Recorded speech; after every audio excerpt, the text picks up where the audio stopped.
Assalamualaikum warahmatullahi wabarakatuh. Eh, Bertemu lagi. Ngitung semuanya. Assalamualaikum warahmatullahi wabarakatuh. Kita bertemu dalam acara ngabedus, ngaji, beda masalah dan diskusi. Nah kebetulan eh, sudah hadir langsung pimpinan Jamaah Bedus ya. Ki Bedus ya. Eh, Hari ini ada salah satu pertanyaan. Ini dari Abah Irwan Tasikmalaya. Halo Abah Irwan. Pertanyaannya sudah kita tampung. Pertanyaannya Ki Bedus ini tentang fenomena dakwah tauhid yang ada di Indonesia, itu dikaitkan dengan dakwah Islam di Nusantara sebelumnya nih, bagaimana nih menurut Ki Bedus? Eh, Gaya-gaya saudara kita, orang teman-teman di Wahabi itu suka ngambil nomenklatur atau bahasa yang sangat sangat ruh Islam gitu. Padahal kalau kita ngelihat sejarah kaum muslimin itu, satu aliran pemikiran atau satu aliran mazhab dalam akidah itu nggak ada yang seberani itu. Paling bicara Mu'tazilah, Syariah, gitu, Syiah gitu, nggak sampai ngomong apa tauhid misal. Kalau teman-teman Wahabi disebut Wahabi itu nggak mau, mereka pengen disebut mazhab tauhid. Dari sana aja, maaf kalau menurut saya itu udah penyebutan nomenklaturnya juga udah apa ya, ngerasa bener sorangan gitu. Ya. Sudah merasa bener sendirian, padahal tauhid itu pada akhirnya kan jadi banyak banyak tafsir, banyak banyak aliran mazhab gitu. Di dalam Al-Mihal wan Nihal itu Imam Syihristani itu menyebutkan beberapa mazhab Islam yang semuanya berbicara tentang akidah. Tapi nggak ada satu mazhab pun yang berkata saya mazhab tauhid. Nah itu khas dari apa ya, khas pemikiran Wahabi itu. Teman-teman di Wahabi itu selalu aja ngomong begitu, selalu merasa ini sunnah, ini tauhid gitu. Padahal sunnah debatable, akhirnya tafsirnya banyak, tauhid juga banyak. Nah lalu sekarang kita populer dengan istilah dakwah tauhid. Ya dakwah tauhid maksudnya dakwah tauhid versi Wahabi. Ya, kalau saya simpelkan dakwah Wahabi bukan dakwah tauhid. Oh. Apakah kalau dibandingkan dengan dakwah Islam sebelumnya bagaimana? Kalau dakwah di Nusantara Nusantara. itu menurut saya ini dakwah yang paling bagus dulu itu, karena tidak ada darah netes, tidak ada peperangan. Beda dengan Islam datang ke India misal, itu Islam politik, atau Islam datang ke Eropa juga Islam politik. Nah kalau Islam yang datang ke Indonesia itu ya Islam culture, Islam sakofi, Islam budaya gitu. Makanya tidak revolusi tapi berevolusi, bertahap gitu. Walaupun apa, masa emasnya itu ya masa Wali Songo itu kurang dari 100 tahun barangkali sudah bisa mengislamkan Nusantara. 80 tahunan lah atau 90 tahunan itu bisa mengislamkan Nusantara, itu luar biasa itu. Karena bukan dengan ikroh, bukan dengan gaya politik yang dipaksa itu, tapi dengan gaya culture yang sedikit gitu, tapi tidak ada darah netes. Nah dakwah versi yang sekarang ramai oleh teman-teman Wahabi itu nggak akan cocok di Indonesia itu. Maaf saja, mungkin hanya bikin gaduh dan bikin bikin ribut gitu, karena nggak sesuai dengan karakter dakwah para guru kita dahulu gitu. Apakah ada bentuk kearogansian dari metode dakwah yang sekarang dikembangkan oleh teman-teman Wahabi? Kalau menurut saya, dengan menyebut ini dakwah tauhid, ini faham sunnah, ini paham ahlu sunnah yang ngekawak kusarangan gitu, dengan mengklaim kebenaran sendiri dan orang lain itu di bid'ah, di sesat-sesat, itu arogansi luar biasa itu. ngajakan ribut itu. Sering di medsos kita itu kan dakwah tauhid, pasti kalau dakwah tauhid ada banyak yang tidak suka. Nah itu ungkapan-ungkapan kayak gitu seperti apa? Dakwah ya karena itu, jadi mari bercermin pada kearifan para ulama dulu. Keyakinan dia, akidah dia itu tidak diklaim sebagai tauhid dengan ini satu-satunya. Dia masih menghormati Mu'tazilah, dia masih menghormati teman-teman Syiah gitu yang Imamiyah ya, kecuali yang Syiah gulu, Syiah yang mengidolakan Imam Ali melebihi Rasulullah. Nah itu mah udah jelas itu sesat ya. Tapi kalau setahu saya banyak juga para ulama di Indonesia juga yang mengambil rujukan-rujukan kitab-kitab Syiah yang lebih lentur. Misal Imam Shokani itu konon katanya Syiah Zaidiyah, buku kitabnya itu Nailul Autor, bapak saya aja baca gitu. Saya juga sering ngerujuk ke kitab itu Nailul Autor itu Imam Shokani, katanya itu Syiah Zaidi. Nah kalau orang-orang Wahabi itu, teman-teman kita yang di Wahabi itu merasa diri benar, lalu yang lain ngobrak-ngabri kemana-mana, nganggap bid'ah segala rupa. Itu bikin gaduh sebetulnya. Tapi jangan juga kita mengkafirkan mereka, auzubillahi min dzalik. Kita masih satu kiblat, kita masih satu Quran, satu sunnah. Kita beda tafsir, beda memahami Islam. Itu wajar lah harusnya. Harusnya nggak perlu ribut gitu. Cuman tolong dong jangan mengklaim ini loh yang tauhid, ini tauhid itu milik mereka gitu. Ya sampai ada pertanyaan juga ke mereka. Saya itu kan masuk ke golongan mereka, terus saya itu di golongan yang khurafat. Nah, gitulah. Sampai apakah kami harus pindah? Nah, itu ada pertanyaan-pertanyaan kayak gitu. Begini, saya mau ngelihat bagaimana dakwah Rasulullah Sallallahu Alaihi Wasallam. 1 tahun itu 365 hari, itu saintifik, itu fisika. Ini bulan, ini matahari, ini semuanya berputar dalam orbitnya. 1 kali putaran matahari itu suka disebut revolusi bumi. Bumi mengitari matahari 1 putaran itu 365 hari, makanya 1 tahun. Artinya 1 tahun itu year itu putaran, 1 putaran. Kalau bahasa Inggrisnya year. Nah, 1 bulan 30 hari atau 29 atau 30 lah. Nah, itu karena perputaran bulan. 1 kali putaran itu bisa 30 hari, bisa 29 hari. Itu 1 kali putaran. Nah, yang tidak saintifik itu seminggu itu 7 hari. Nggak ada itu. Fisikanya apa itu seminggu 7 hari? Sainsnya yang ngomong seminggu 7 hari itu nggak ada itu. Artinya seminggu 7 hari itu peninggalan masyarakat musyrik dulu yang menganggap bahwa Tuhan itu ada 7. Dan Tuhan itu adalah benda-benda langit.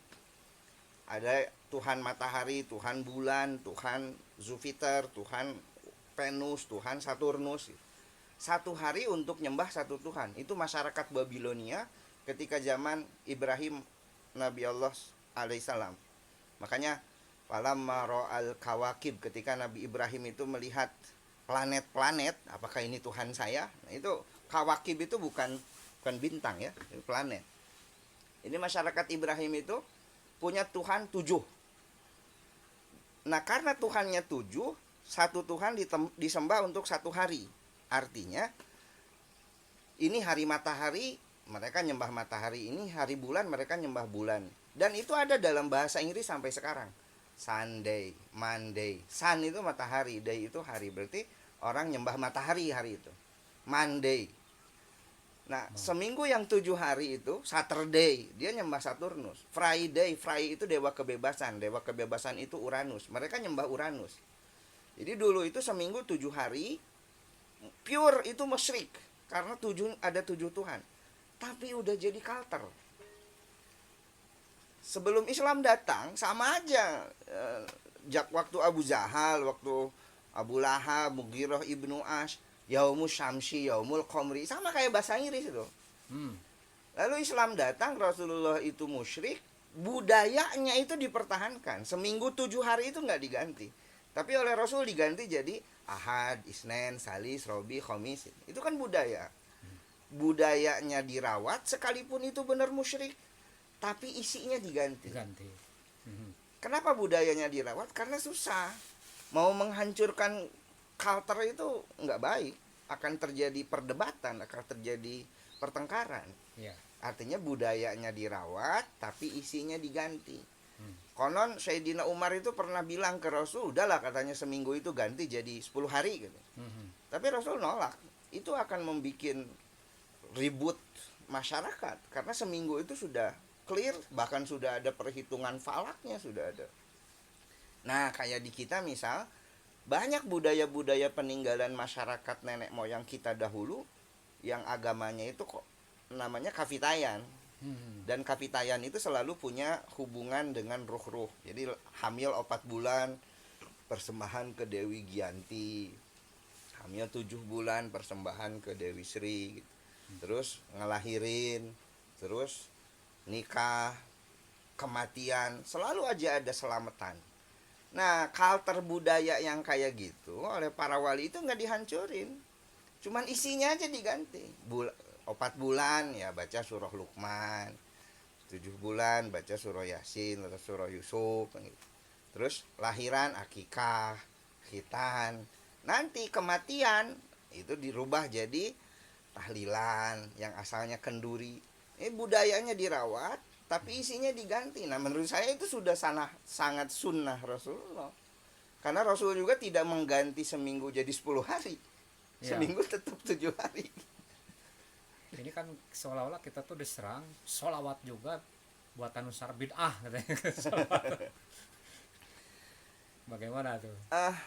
Ekspresi mencintai itu luas. Selama tidak melanggar tauhid, menurut saya nggak jadi masalah. Dulu Ka'ab ibnu Zawahir itu yang bikin dulu penyair, dia suka mencaci maki Rasulullah, lalu dia masuk Islam, lalu dia membuat syair-syair, sebutnya Banatus Syu'ud katanya, jadi syair-syair tentang puja-puji ke Rasulullah, dan Rasul menghadiahkan ke dia itu burdah, menghadiahkan baju lurik gitu. Artinya ketika Rasul memberikan Ka'ab hadiah, berarti Rasul senang dikasih pujian. Iya, dibikin pujian-pujian. Itu Rasul senang. Nah, lalu pujian-pujian itu dalam konteks budaya kita suka disebut dengan sholawat. Walaupun akhirnya ya guru kita lah, Pak Kiai Haji Syihabuddin Muhsin itu, dia bilang bahwa ada 2 sholawat itu. Ya. Ada sholawat syar'i, ada sholawat upacara. syarqafi gitu, sholawat budaya, Ya, gitu, ya. sholawat upacara. Ya, pada akhirnya sesuatu yang nggak bisa dihindari, itu kan ekspresi cinta. Nah, kalau orang mau mencintai Rasul terus dibid'ah-bid'ah, mau mencintai Rasul terus dilarang-larang, apa nggak khawatir itu surah Al-Ahzab itu, alladzina yu'dunallah wa rasulah, siapa orang yang melukai Allah dan melukai Rasulullah, la'anahumullah fid dunya wal akhirah, dilaknat oleh Allah di dunia dan akhirat. Apa nggak khawatir gitu ada orang mencintai Rasul, mau mencintai Rasul, lalu dilarang-larang, dibid'ah-bid'ah gitu. Apa nggak khawatir?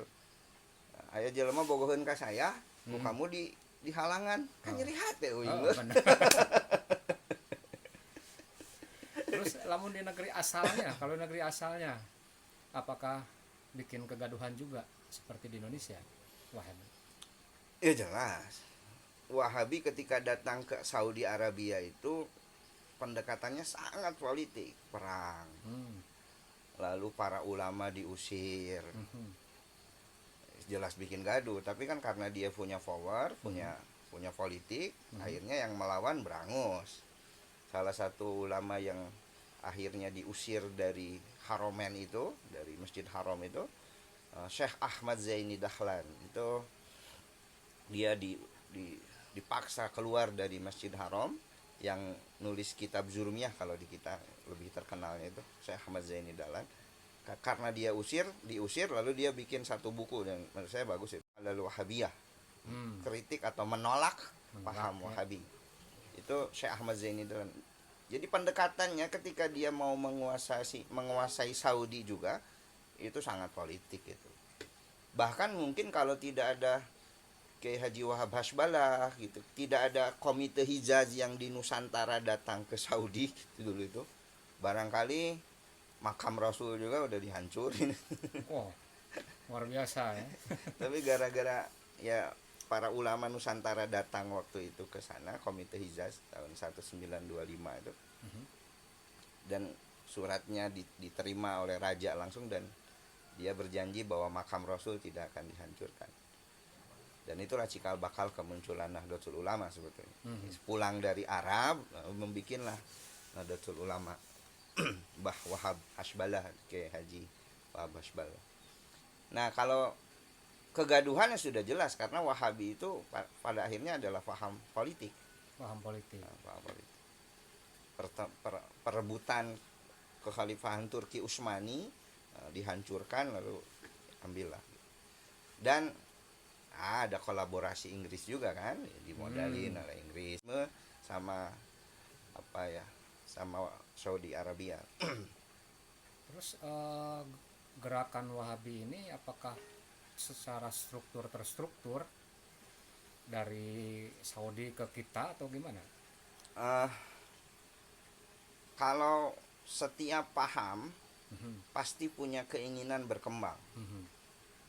Ya kita aja Ahlus Sunnah wal Jamaah Nahdiyah Ya. pasti ingin berkembang, pasti ingin melebarkan sayap, ingin ada Nahdiyah di Eropa, itu pastilah, itu kodrat kita ya manusia. Ya, mereka juga sama, pasti ingin melebarkan sayap, datang ke Asia Tenggara, ke Indonesia, itu pasti.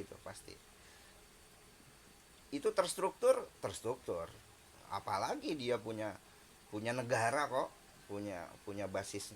Nahdiyah itu kan, Nahdlatul Ulama nggak punya negara, punya ormas aja. Mereka pasti terstruktur, pasti, karena fitrah manusia itu ingin berkembang. Maksud kita itu, silakan aja Anda mau berdakwah di kita atau mau mengembangkan sayap di kita, nggak apa-apa. Itu kita nggak bisa melarang, itu hak mereka. Cuman tolong dong, jangan suka menghina-hina gitu, jangan suka mencaci maki gitu. Saya kasih contoh, misal ada orang tahlilan, lalu orang yang tahlilan itu baik sebetulnya niatnya karena ingin sidqoh, lalu dia kirimlah makanan itu ke saudara kita orang Salafi itu, orang Wahabi. Oh, dia itu, wah ini musyrik, dilempar itu. Makanan itu dilempar. Loh, coba pikir, itu makanan dilempar. Makanan itu gak punya dosa loh. Melempar makanan itu menyakiti hati orang lain yang memberinya. Itu jauh lebih bid'ah itu. Itu jauh lebih bid'ah itu.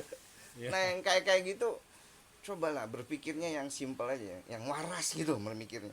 Makanan itu kan nggak punya dosa. Kalau Anda nganggap bahwa tahlilan itu bid'ah, silakanlah itu. Anda nggak perlu lakukan. Tapi tolong jangan ngelarang gitu. Kami juga punya argumen. Tolong jangan ngelarang. Tapi kalau sudah dikasih makanan, ya makanannya jadi dibuang. Kan nggak punya dosa makanan.